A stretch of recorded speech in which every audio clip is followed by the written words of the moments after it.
Good evening, everyone. We will call the August 18th, 2022 meeting to order.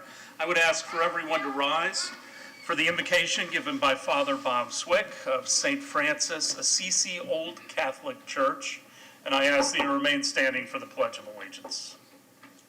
Good evening. Let us pray. Heavenly Father and ever-living God, thank you for the gift of these devoted leaders of our city. Enable them to act with character and conviction, to listen with understanding and goodwill, and to speak with charity and restraint.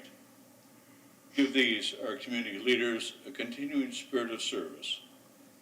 Remind them always that they are stewards of our authority, of your authority, and Father, we ask that you renew within them the strength of your presence and the joy of helping to build a community truly worthy of human person.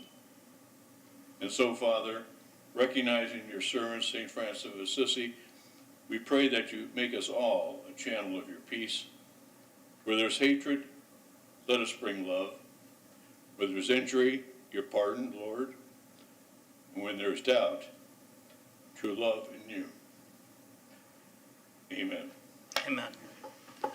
I pledge allegiance to the flag of the United States of America and to the republic for which it stands, one nation, under God, indivisible, with liberty and justice for all.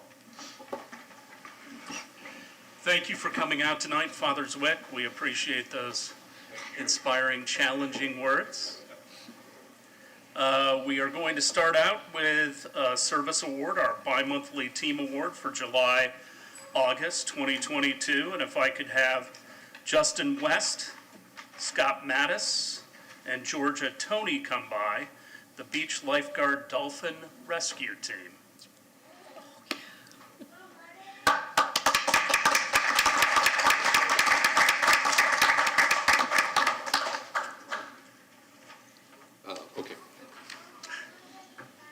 The Beach Lifeguard Dolphin Rescue Team July and August 2022 bi-monthly team winners. Members include Justin West, Scott Mattis, and Georgia Tony.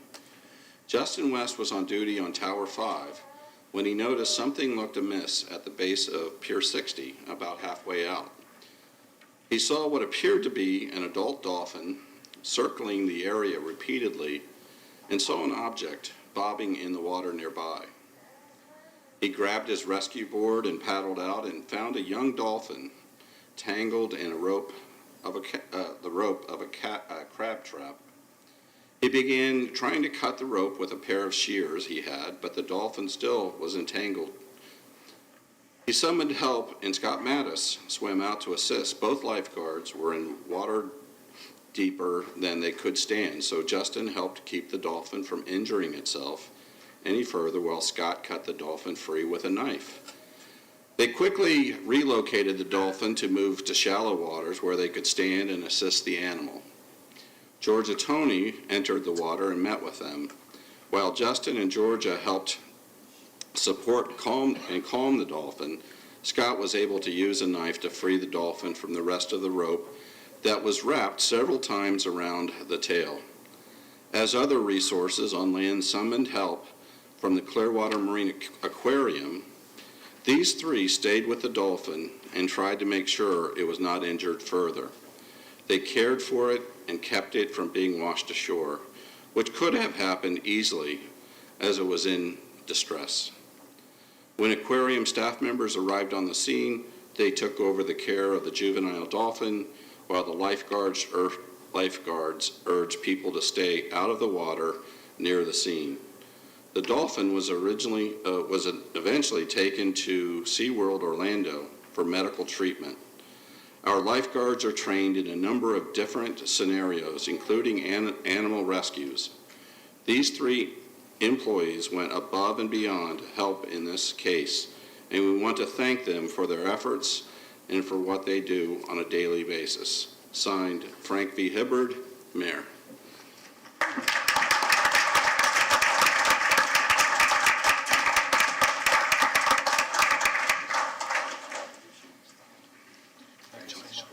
Thank you. Thank you. Yeah, watch that. much, though. Thank you very much. Thank you. Can you pass those Thank out? you very Really much. appreciate it. Very proud of you all. Do we have a update on the Dolphin? I have not heard. Scott he's in contact with someone at SeaWorld. Yeah, it's doing well. Doing well? Doing well, still SeaWorld, but doing well, yeah. Okay. Watch out. That's, There they go. we don't want to. Lawsuit. All right, next I would like to call up Representative Chris Latvala, our state representative, to speak to the session that was completed earlier this year. Thank you, Mayor and council members. I knew we were going to be in good hands this evening whenever I saw Father Bob in the hallway. But it is a pleasure and honor to be here, and it's been an honor to serve as the state representative for Clearwater, or one of the 3 state representatives for Clearwater the last 8 years. This past session, there were 3,735 bills and proposed committee bills that were filed, and 285 of those bills passed both chambers. A few bills were vetoed by the governor, and the remaining became law. Over 4,300 votes were taken, and there were 39 floor sessions in the Florida House during the 60-day session, and then several months of committee meetings before session and during session. But in the budget process, it was kind of a rough day when the governor vetoed over $3 billion. But I am proud to report that a little over 80 million of my member projects survived the veto list. And many of those are local projects. The ARC Tampa Bay Culinary Institute project, Family Preservation of Child Welfare, which is the local child welfare agency that took over for Eckerd. They received $12 million in funding. Directions for Living for the Baby Cat program, which is located here in Clearwater, which is near and dear to my heart. The Florida Sheriff's Ranch in Safety Harbor, Clearwater Marine Aquarium, Miracles Outreach, which is a local human trafficking organization for a safe house here locally, Drug Free America, USF Nursing Expansion, Florida Alliance for Human Trafficking, YMCA State Alliance, and YMCA Youth Reads, and then several other projects. And I had the honor to serve as the Speaker's Education Chairman in the policy area, but I also was involved previously in my legislative career in the education appropriations silo. And this year we saw record funding in education that I'd like to go over. $24.3 billion in the total pre-K through 12 budget, which was almost $2 billion increase in the current year spending. A base student allocation increase of almost $215 per student. And those are dollars that districts can use without strings attached to them. Total funds per student of over $8,100. Teacher pay increase of $250 million. And then increases in transportation, mental health, and reading allocation. And in 2018, we started a mental health allocation as a result of the tragedy at Marjorie Stoneman Douglas. Some of the bills that we passed in education, we did term limits for school board members of 12 years. There are some bills or some laws that have gotten a lot of press that I won't go over. But I want to talk about some of the bills that were important that haven't gotten a lot of attention. Restraint of students with disabilities in public schools. This bill prohibits the use of mechanical restraint by school personnel except for school resource officers, school safety officers, school guardians, or school security guards who may use mechanical restraints in the exercise of their duties to restrain students in grades 6 through 12.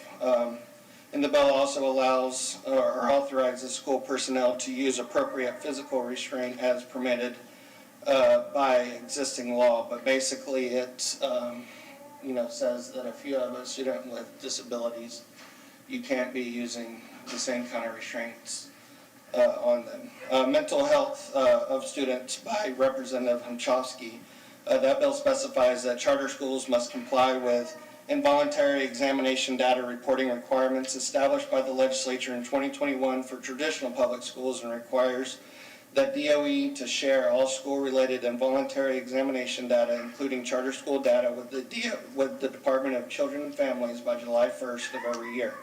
This bill requires that DCF use this data in biannual analysis of involuntary examination of minors.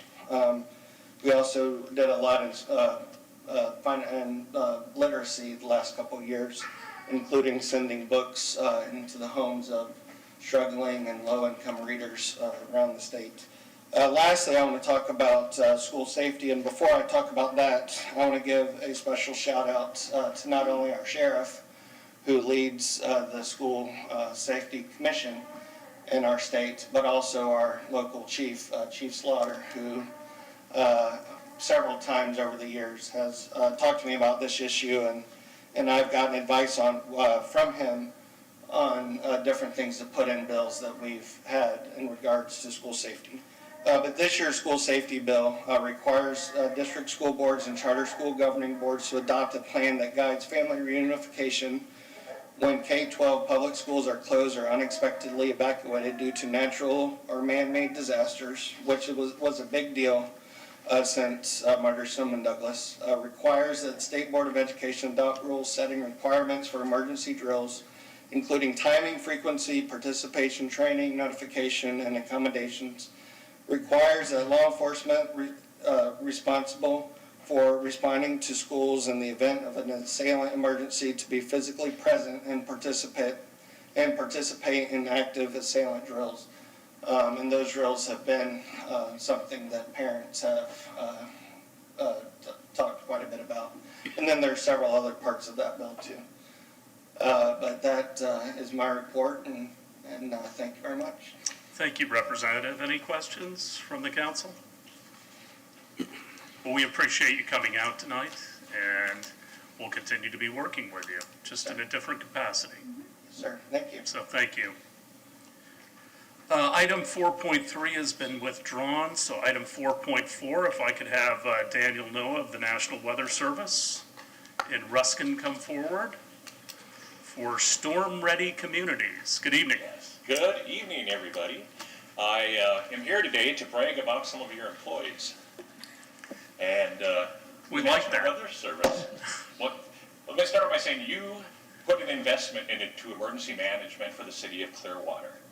And that helped the city and emergency management get recognized by the National Weather Service as storm ready. So storm ready does not mean storm proof. It just means that we have those relationships between the city and my office in Ruskin, that if you have a big event and there's storms out there and you're concerned, you can just call us. And that's who we serve. Our number one client is emergency management, decision makers, and the local media. If you look, we don't even have an app. The private sector has great apps, and we let the media folks do that. So let's talk about Storm Ready. Once you're recognized as Storm Ready, you get 25 points that could possibly reduce flood insurance rates for your citizens. So it's just good to have those 25 points.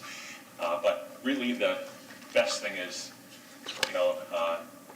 Derek can call me at 3 in the morning and wake me up if he wants. It's that kind of a relationship.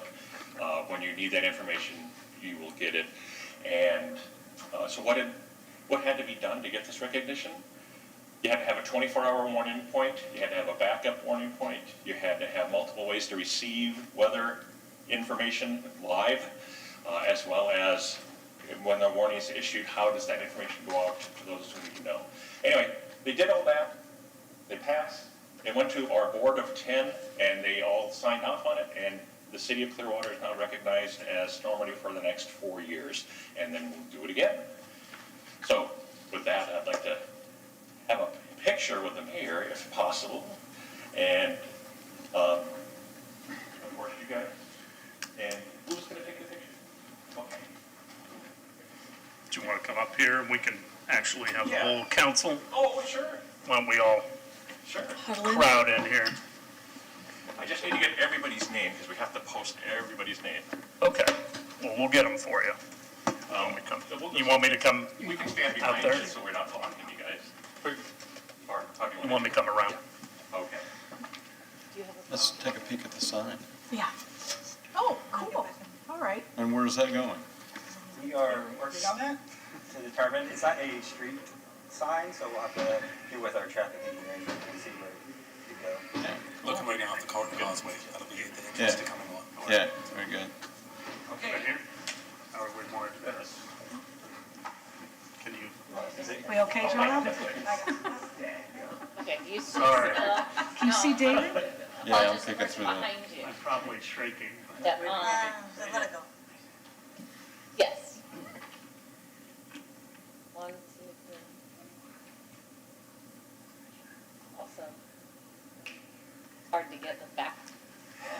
Thank you all. How many cities in Pinellas County are stormwater? You'll come around. Yes. This is the first time.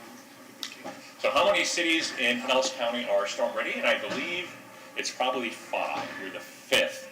And it used to be, when this program first started, FEMA would give the cities the 25 points if the county was storm ready.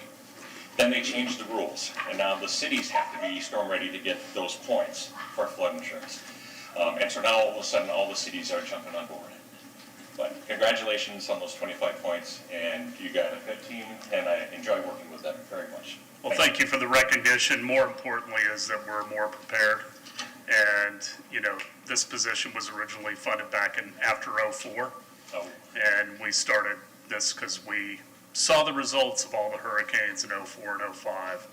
And it's been something that's been very important to the city. So we certainly appreciate the recognition and the leadership that we have in the fire department that spearheads this. all right, thank you. Thank you, gentlemen. All right, I would ask for approval of the minutes of the August 4th, 2022 meeting. So moved. Second? All in favor? Aye. Opposed? Unanimous. Approval of the minutes of the June 1st, 2022 special council meeting. So moved? Second. All in favor? Aye. Opposed? Unanimous. And approval of the May 31st, 2022 special council meeting. So moved. Second. All in favor? Aye. Opposed? Unanimous. Now I'd like to open it up for citizens to be heard. If there are citizens in the audience that would like to comment on items that are not on the agenda, we ask you to fill out a comment card, state your name for the record, and we respectfully ask you to keep your comments to 3 minutes. Mr. McGuire, how are you tonight? I'm doing okay. I'm Jerry McGuire, 1100 Turner Street. My question is, Mr. Margolis, what gives the legal right to open a concentration camp in the city of Clearwater? I mean, they call it Hacienda Gardens. There's no Hacienda, no garden. It meets the perfect specification of a concentration camp, okay? When Mark Bunker first started this stuff, years ago, they could throw a blanket over the top of the fence. They could climb over. As long as they got by the Clearwater Police Department, they were home free. Okay, now you have made it with it like 6 inches apart, maybe a foot apart. Trees going up, 8, 10 feet tall. You got a barbed wire fence in it. You got license plate readers in there. Who gives you the legal right for this stuff? No way for them to get out. You got the boxcars heading to the Holocaust in the Auschwitz inside the building with all the walls tore out of the building. How many? You see the school buses going into there. Do they have proper fire exits for the school buses? There's a National Fire Protection Act. Okay, in this country, we are attached to the United States of America. This is federal law. You didn't have the right to put that in. I understand you can say, oh, I'm the new guy. You were here from King Henry, the last one. Okay, she was always working with Anne Boleyn from this thing you call Scientology, which is actually Project Blue Book. Okay? The freedom of religion was not a gift under the Constitution. It's a balance, okay? You're all supposed to be Catholic, okay? It was because of the Boleyn girls and King Henry is why it was created in the first place, okay? They didn't want somebody taking control of our power, of our city, through money, through a charity organization, sitting down on Fort Harrison. You didn't have the right to put them in danger like that, okay? You know, God said, let my people free. Let them free. We got the homeless people living on the Sunshine Speedway with figure eights, car crashes, parts falling on top of them, and freaking no earplugs to let them go to sleep, and you took their park. It was better off with them than giving it to these guys. But well, let's focus on this. Just focus on the fact that you have a concentration camp. You didn't have a proper fire marshal that dealt with that in the first place. Albritton most likely approved of it all. Okay? There's too many people in that building. You got 6 feet apart, like what? From the building and the fence? There's no way they're getting out. They're stuck in there like sick rats.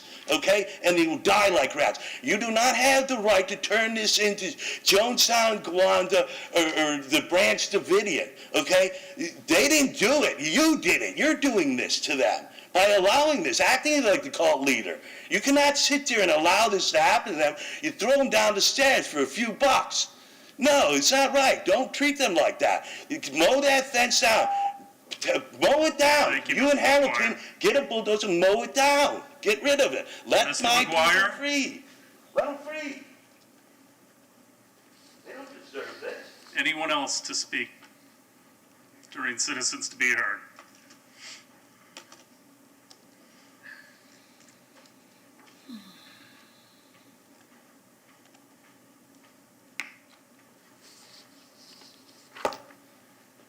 I'm Mr. Halubo. I'm going to speak to Ms. Beckman, the Vice Mayor, again. I'm glad you can handle me based on your teaching experience and your parenting skills. I'm not your student. And your child-rearing skills don't apply to me. Now, there's many traits that make all of us, you know, decent human beings, and I think you're included in that. I think, you know, you have empathy with others. I think you like to help when needed.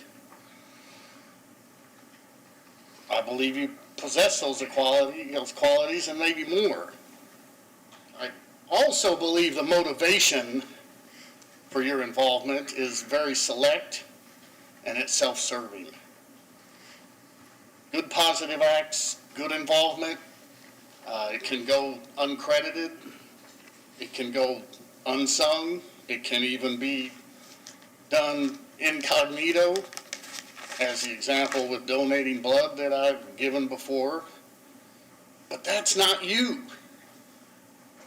The things you publish, the credit you give yourself, your pestilent, lengthy questioning, the examples of selfless concern that you cite about yourself, it all kind of rings hollow, you know, as you're in your Tesla going back to your $1.4 million residence. I'm just thinking perhaps, you know, you could use your volunteer time and social activism as something other than, you know, what seems to be pursuit of self-gratification. Anyone else for citizens to be heard? Any items from the consent agenda to be removed by either the council or the public, items 7.1 through 7.14? Seeing none, do I have a motion to approve the consent agenda? Make a motion to approve agenda items 7.1 through 7.14. Second? All in favor? Aye. Opposed? Unanimous. 8.1.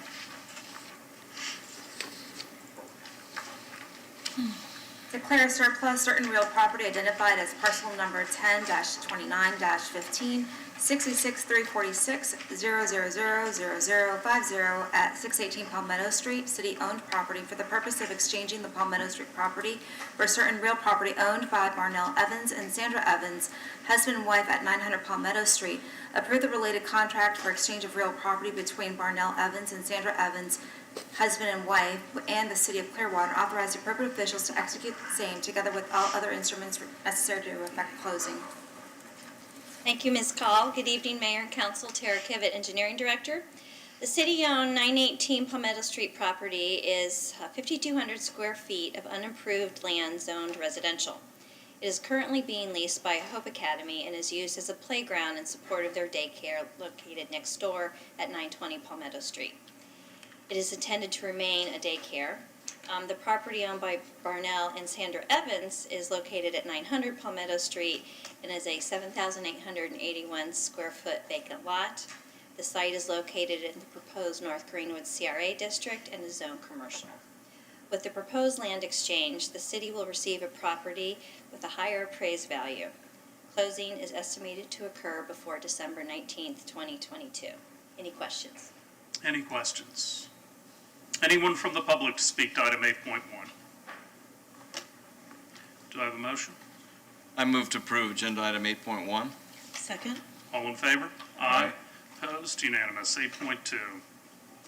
Declare surplus for the purpose of sale through invitation to bid 43-22 real property located on North Garden Avenue, Clearwater, Florida 33755, identified as parcel ID 0929-1525 542 004 0360. Said real property legally described as Eldridge JJ parts of lots 36 and 37, as recorded in PBOH 1 as page 85 of the public records of Pinellas County, Florida.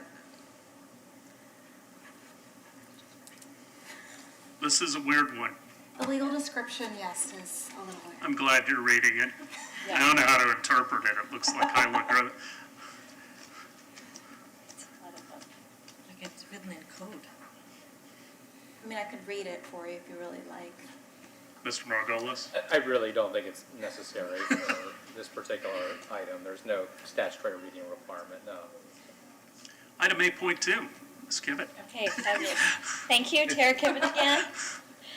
The city received a request to surplus this vacant parcel for purpose of sale through a future invitation to bid.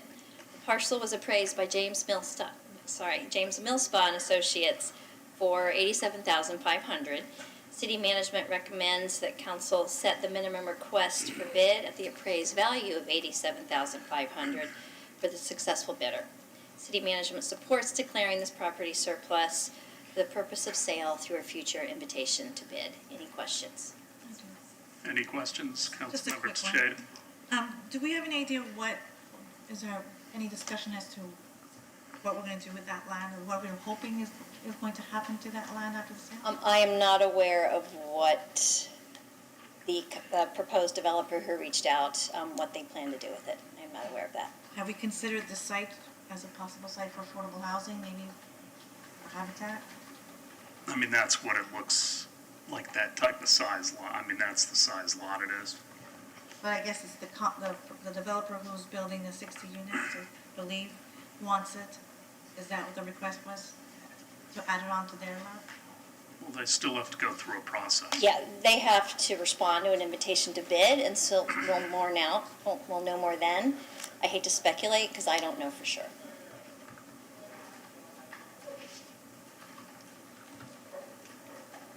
Other questions? Anyone from the public to speak to item 8.2? Have a motion? Motion to approve agenda item 8.2. Second. All in favor? Aye. Opposed? Yes, I. Okay. I didn't hear you. Unanimous. 8.3. Approve the First Amendment to an existing development agreement between Beach Rock Lodging LLP, the property owner, and the City of Clearwater for property located at 325 Gulfview Boulevard and 326 Coronado Drive. Set a new date by which time site plan approval must be obtained. Adopt Resolution 22-06 and authorize the appropriate officials to execute same. Good evening, Gina Friedman, Planning and Development. The proposed hotel development agreement amendment is for a parcel that's 1.6 acres. It's situated with frontage on both Coronado and South Gulfview. The original hotel development agreement allocated 100 units from the density reserve for a total of 180 units for a hotel at 140 feet in height. As we've discussed previously, the reason why this is before you is because they're redesigning the building in a substantial way. Density isn't changing, setbacks, parking, etc. So it's just a change in the building that reduces the height from 140 down to 100 feet. Staff has reviewed the proposal and is recommending approval. Any questions for Ms. Clayton? Anyone from the public to speak to item 8.3?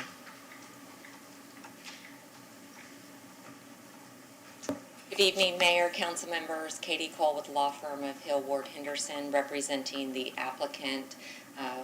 We are happy to answer any questions that you might have. I know the past 2 meetings there haven't been any, but I didn't want to not offer in the I don't event think there are. there's any objections. Mr. Margolis. Resolution number 22-06, a resolution of the City of Clearwater, Florida, amending a development agreement between the City of Clearwater and Beach Rock Lodging, LLLP, providing an effective date. I have a motion. Move to approve item 8.3 and adopt resolution 22-06. Second. All in favor? Aye. Opposed? Unanimous. 9.1. Ordinance number 9598-22, an ordinance of the City of Clearwater, Florida, vacating the 5-foot wide platted utility easement located on Lot 24, replat of Willow Ridge, according to the map or plat thereof, as recorded in Plat Book 71, pages 98 through 101, of the public records of Pinellas County, Florida, less and except the east and west 10 feet thereof, providing an effective date. Anyone from the public to speak to item 9.1? Do I have a motion? Move to approve agenda item 9.1. Second. All in favor? Aye. Opposed? Unanimous. 9.2. Ordinance number 9596-22, an ordinance of the City of Clearwater, Florida, amending Code of Ordinances, Chapter 2, Article 6, Division 3, Purchasing, amending Section 2.542 to change definitions, amending Section 2.554 to increase approval for department directors, to clarify contract requirements, amending 2.561 to clarify performance and payment bond requirements, to change small purchase monetary threshold, amending Section 2.563 to increase micro purchase monetary threshold, amending Code of Ordinances, Chapter 2, Article 6, Division 4, disposal and disposition of surplus tangible personal property, amending Section 2.623 to increase disposal authority for surplus sales officer, providing for severability and providing for an effective date. I have a motion. Motion to approve agenda item 9.2. Second. All in favor? Aye. Opposed? Unanimous. 10.1. Certify 2 housing projects completed by Habitat for Humanity of Pinellas County, Inc. are consistent with local plans and regulations and adopt resolution 22-17. Good evening, Mr. Lane. Thank you. Chuck Lane, Economic Development Housing Department. Habitat for Humanity is part of a state program under the Department of Economic Opportunity. The program is called the Community Contribution Tax Credit Program. Businesses are eligible to receive tax credits in exchange for making donations to housing projects for low-income households or households with special needs. Excuse me. State statute requires the local government to pass a resolution certifying that any project benefiting from this program is consistent with the local government's plans and regulations. The completed projects are single-family homes located, at 602 Alden Ave and 1175 Tangerine Street. Both projects are consistent with the city's plans and regulations. I'll take questions, please. Any questions for Mr. Lane? Anyone from the public to speak to item 10.1? Mr. Margolis? Resolution 22-17, a resolution of the City of Clearwater, Florida, certifying that the housing projects constructed by Habitat for Humanity of Pinellas County, Incorporated, /DBA Habitat for Humanity of Pinellas and West Pasco Counties are consistent with local plans and regulations, providing an effective date. I have a motion. Motion to approve agenda item 10.1. Second. All in favor? Aye. Opposed? Unanimous. 10.2. Approve increases of residential commercial stormwater utility rates by 1.75% for equivalent residential unit beginning October 1, 2022, October 1, 2023, October 1, 2024, October 1, 2025, and October 1, 2026, and pass ordinance 9608-22 on first reading. Thank you again, Tara Kivett, Engineering Director. The city's stormwater system consists of approximately 155 miles of storm sewers, over 14,400 structures, and 9 square miles of open water. 100% of the city's stormwater operations, maintenance, and capital costs are funded through a flat monthly stormwater utility fee levied against each equivalent residential unit or ERUs within the service area and collected with the potable water and sewer fees. The 2022 rate study demonstrated a need to increase the rate 1.75% annually over the next 5 years to meet program requirements. The proposed increase will add 24 cents a month to a single-family residential bill starting this October, and then increase 1.75% a year through October 26. The rates and stormwater program needs are projections and are reevaluated every couple of years through a rate study, with any proposed adjustments being brought forward to council for approval. Any questions? Any questions? Anyone from the public to speak to item 10.2? Mr. Margolis. Ordinance number 9608-22, an ordinance of the City of Clearwater, Florida, amending the Clearwater Code of Ordinances, Appendix A, Schedule of Fees, Rates, and Charges, Article 24, Public Works Fees, Rates, and Charges, Section 3E, Stormwater Management Utility Rates, providing an effective date. Do I have a motion? I move to approve item 10.2. Second. All in favor? Aye. Opposed? Unanimous. 10.3. Increase domestic water, lawn water, wastewater collection, and reclaimed water rates annually by 3% effectively October 1, 2022, October 1, 2023, October 1, 2024, October 1, 2025, and October 1, 2026. Increase other fees and charges and pass ordinance 9570-22 on first reading. Mr. Gardner. Good evening, Mayor and Council. Rich Gardner, Public Utilities. The item before you today is an increase in drinking water, lawn water, wastewater collection, and reclaimed water rates annually by 3% effective October 1, 2022 through October 1st, 2026. These fees were based on an evaluation by the city's consultant Stantec, who along with Finance and Public Utilities is recommending the increase. We're also asking for an increase in the miscellaneous fees related to water meter connection charges, taps on water mains, backflow preventer device installations, and fire line installation charges based upon an analysis of actual costs performed by Public Utilities. I'm asking you to adopt the revised ordinance 9570-22, which includes these rates. Any questions for Mr. Gardner? Anyone from the public to speak to item 10.3? Do I have a motion? I mean, Mr. Margolis, sorry. I don't want to bump you out of the process. Well, I don't know. I mean, if we don't read it, then it's not valid. So, ordinance number 9570-22, an ordinance of the City of Clearwater, Florida, amending Code of Ordinances, Appendix A, Schedule of Fees, Rates, and Charges, Article 24, Public Works, Fees, Rates, and Charges, Section 2, Connection Charges, Fees and Taps on Mains, Section 3 Rates, Section 3A Water Rates, Section 3B Wastewater Collection Utility Rates, Section 3F Reclaimed Water Rates, providing for severability and providing for an effective date.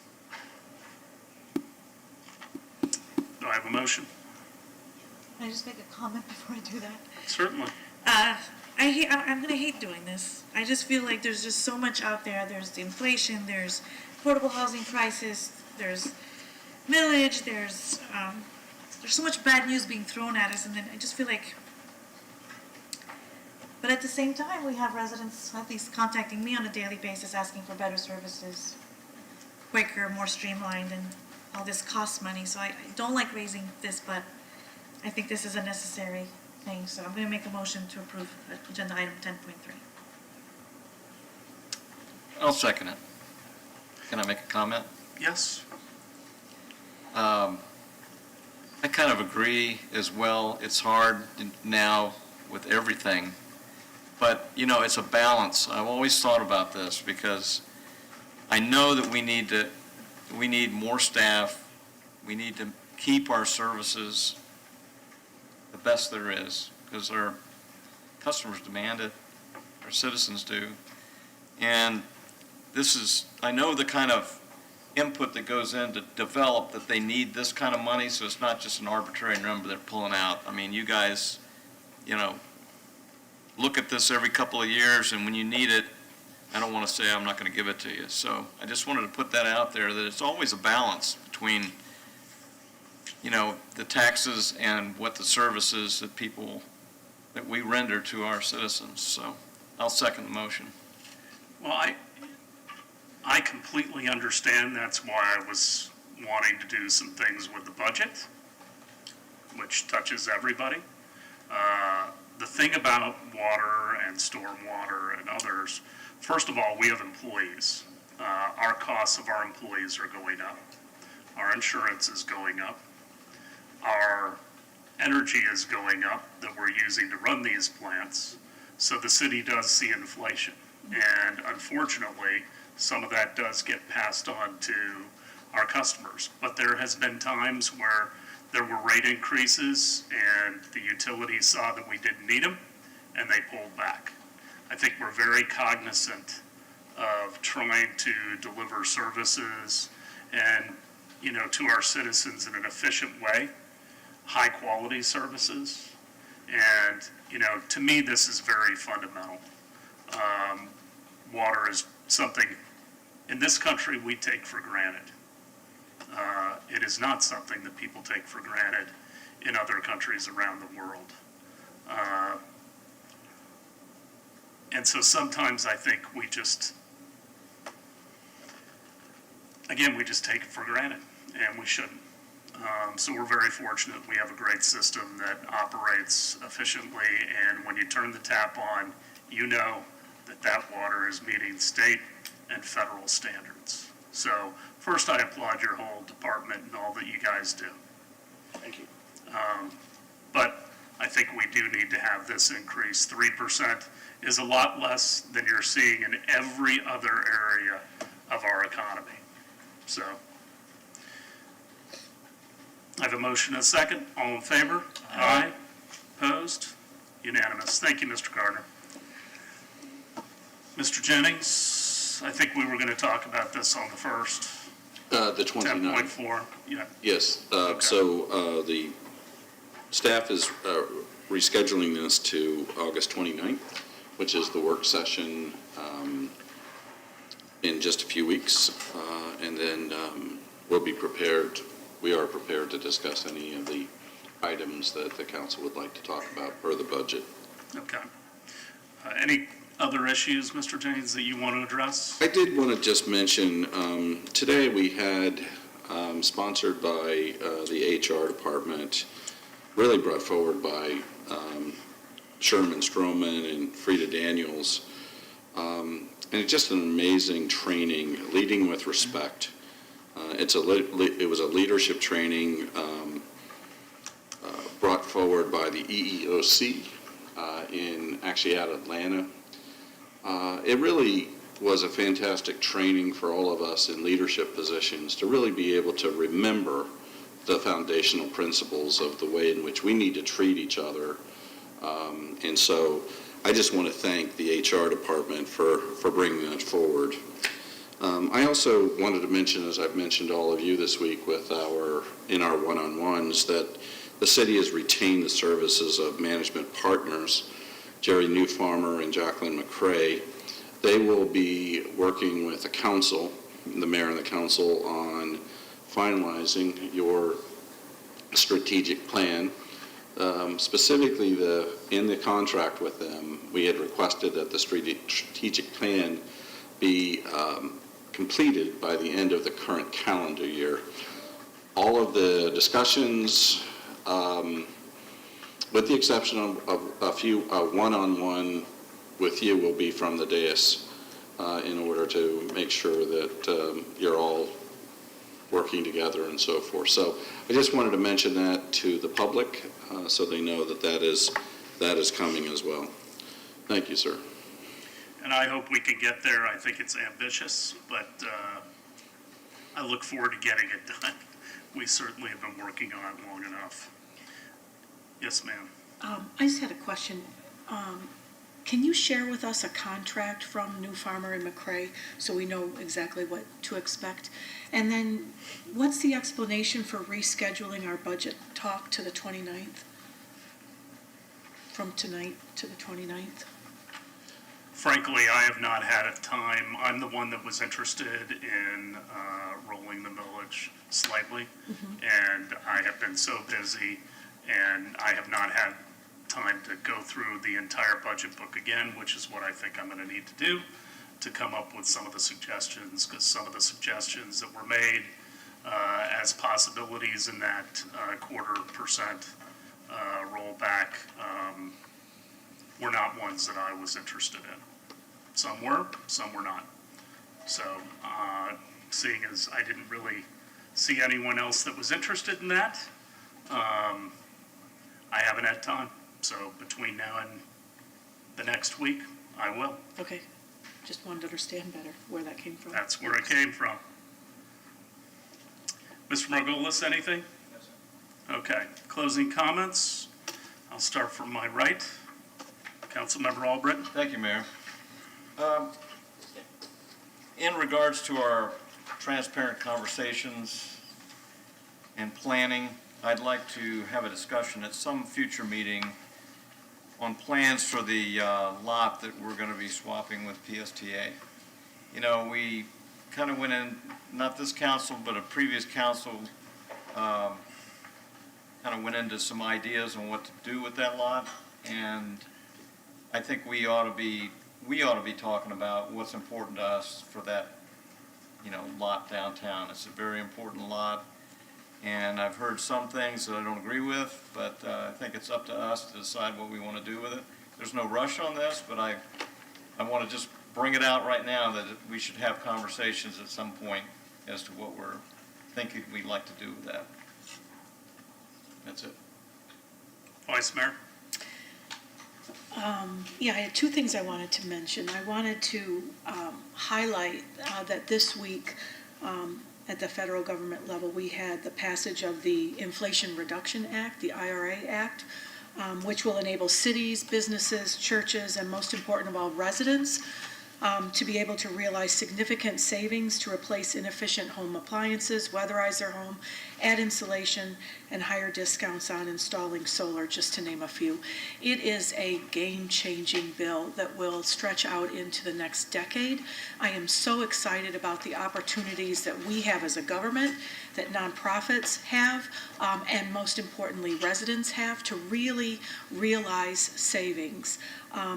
Gotham and D'Annunzio should be looking at additional savings. You all know that I pushed for some sustainability features, and they now have years and years to take advantage of some of those incentives, which I'm hoping they will. There are incentives for housing developers are also included. And the act also helps the city and residents reach various Green Print 2.0 goals. So where some of those seemed kind of aspirational, or how are we going to get there, now we have all sorts of financial incentives to help us get there. So I think that's exciting. I'm looking forward to learning more about it and having presentations to the council and to residents, in the next coming months about all those opportunities. And then finally, this is a voting weekend. It's been early voting, but this is your last weekend to vote for the primaries. You can vote Monday through Friday from 8 to 6, and Saturday and Sunday from 8 to 5. And then Election Day is this Tuesday, August 23rd, 7 to 7. 7 a.m. to 7 p.m. You can go to votepinellas.com, double check your voter registration, your polling location if you want, and please be a voter. Councilmember Bunker. I agree with the Vice Mayor on much of that, if not all. I wanted to address some of the comments that Jerry McGuire made during the Citizens to be Heard, and to decode them in some cases. He was talking about a concentration camp, and you have nothing to do with it. And Councilmember Albritton, you don't have anything to do with it either. I would never call Hacienda Gardens a concentration camp. This is housing for the Scientology Sea Org, and they are crammed in there to an amazing degree that has caused problems in the past. I think they're within code now for religions, but I am concerned, and Jerry brought this up to me separately, and I think maybe our fire department, if they haven't already looked into this, can get an answer back about this. I know there's the one main entrance and exit, and there's guards monitoring that, so it's not easy to come and go. There's fencing around the entire block. I don't know if there are gates in case of a fire, for example, for people to leave, or if they're all going to be heading out that way. So if we could check on that, I'd appreciate it, and I think Jared would like an answer on that. Councilmember Teixeira. I'd like to respond to Councilman Albritton's request, and I am in full agreement. We do have limited ability and limited land available, so when we do, we need to, as a council, share our ideas and come up with a consensus and be very thoughtful and proceed thoughtfully, so I look very much forward to that discussion. One of the highlights of this week for me was Cookies with the Rookies. It was just a joyous occasion. I enjoyed watching these new police officers enter the family, and that's how they described it. It was great to see them out of uniform because they became more individuals, and I saw them more as human beings without the uniform. But honest, great job. I think they're great recruits. They're wonderful people. So highlight of my week. And I want to end, I think, with the last time. Please, I want your support for this program that we're doing for the Dunedin Fine Art Wearable Art Show on August 27th. This is a collaboration between myself and the Children's Summer Camp program. And the collection's called Clearwater Kids Steppin' Up. It's August 27th from 7 to 11 at the Dunedin Fine Arts Center, and you may purchase the tickets at dfac.org. Thank you. On Monday, I asked for a moment of silence because Sunday was 1 year since we lost Bill Horn, a beloved leader in this city and also a friend to many. And his fingerprints are all over this city and will remain so for many decades to come. And I just believe it's always important to remember people. Another one is Duke Tiemann, who was a tremendous leader in what used to be South Greenwood, but now is Lake Bellevue. And Duke was a tireless organizer and leader in that neighborhood that made incredible changes throughout. He lost his bride about 12 years ago, of over 50 years. It was a very difficult time for him, but he kept trudging on, and he was just a great guy. And he was really an example for everybody of just selfless giving. I mean, if somebody needed something, whatever it was, it just miraculously showed up. And he led the entire neighborhood to say, we're not going to have drugs and we're not going to have crime. And they gathered together and really worked. The last thing I want to identify is when we were going through the interviewing process for city attorney, we had some really good attorney candidates. Mr. Margolis won that process. And during that interview, one of the things I asked him about was whether he was a board certified city attorney. And he said, no, not yet. But he said, I promise you, that is the last designation I need. I'm going to get it. And he was true to his word, and he has. And I wanted to thank him and recognize that fact, because I know he made the right decision. So, with that, we are adjourned. God bless.